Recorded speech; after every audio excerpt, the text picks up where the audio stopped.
Bun salutare tuturor, sunt Andrei și astăzi voi reîncepe să mă apuc de acest canal din ziua de astăzi. N-am mai postat de foarte mult timp deoarece pur și simplu n-am mai avut chef să postez și m-am gândit să mai dau acestui canal o șansă. Pentru cei ce mă urmăriți pe acest canal, îmi pare că mai țineți minte videoclipuri cu parcurs. Ei bine, m-am lăsat de parcurs pentru că n-am avut alt lucru ce să fac și m-am gândit să reînviu acest canal cu o serie de biliard care sunt sigur că o să vă placă. Acum facem lovitura zilnică, sper să dăm ce nimeriu. Deci nu pot să cred. Deci tot timpul mi se întâmplă chestia asta.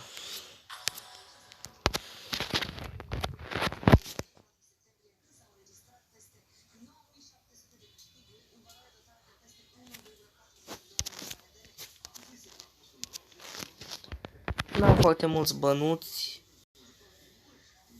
și mereu mă chinui să fac o grămadă de bani, dar este greu să câștigi un meci.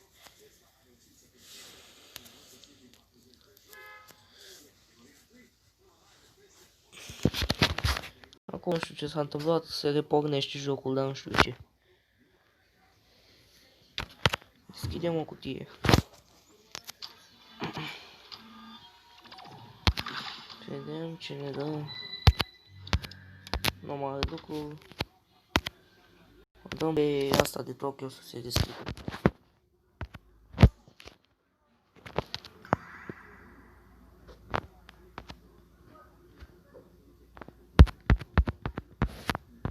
Acceptăm niște bănuți la niște prieteni.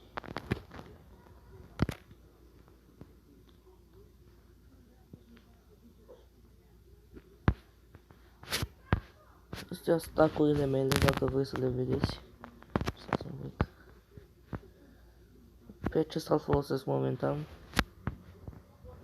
Astea sunt cele mai folosite în zona asta de pe aici. Cam de aici până aici sunt cele mai folosite stacuri de mine. Și hai să dăm un meci, să vedem cum ne descurcăm. Și sunt level 24. M-a dat cu unul de level 25. E englez. Sparge el acum.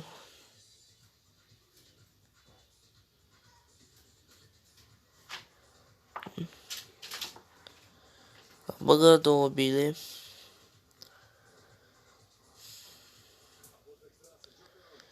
Asta înseamnă că sunt cu bilele sparte.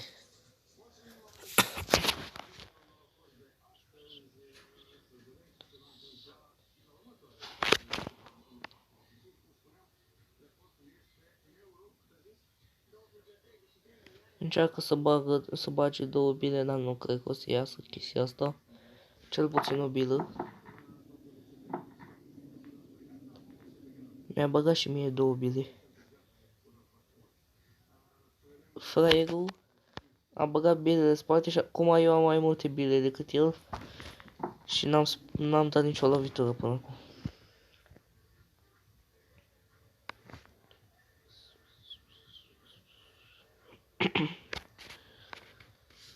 Nu știu de ce m-am lăsat de acest canal, pur și simplu n-am mai avut inspirație, n-am mai avut timp,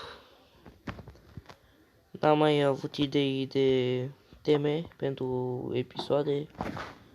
De Brawl Stars m-am lăsat de mult, cu update-urile astea au distrus jocul, chiar a devenit un joc de căcat care mă enervează.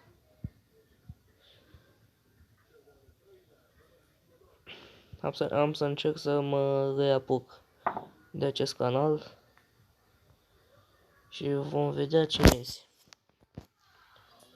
Acum este rândul meu. Nu știu, cred că o să bag bila asta de aici.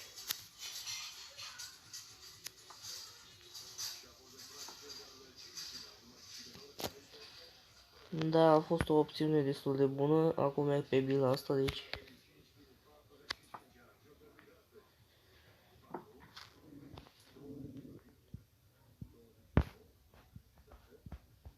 Poate o să reușească bila asta. Nu pot să cred așa ceva. Deci nu pot să cred.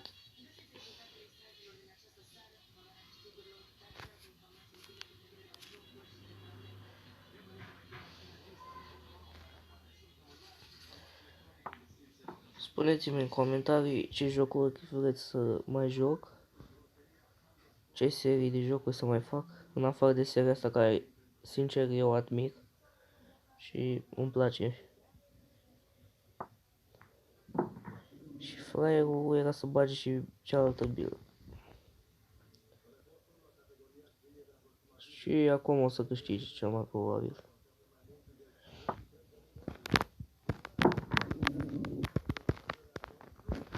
Și nu m-am înșelat. Bravo, ce să zic.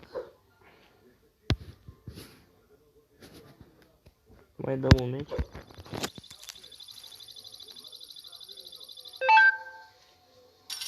Aoleu, ce poză are și asta. Acum eu spart.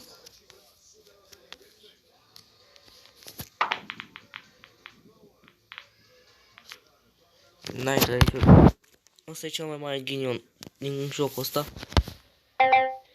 Are un tac extrem de slab, cel mai slab din joc, pe lângă ăla de început.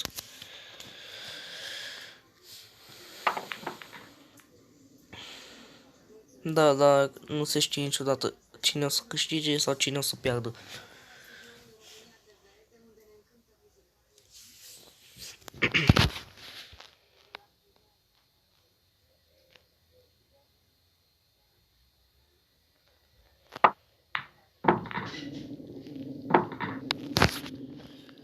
Ne vorbim data viitoare. La revedere!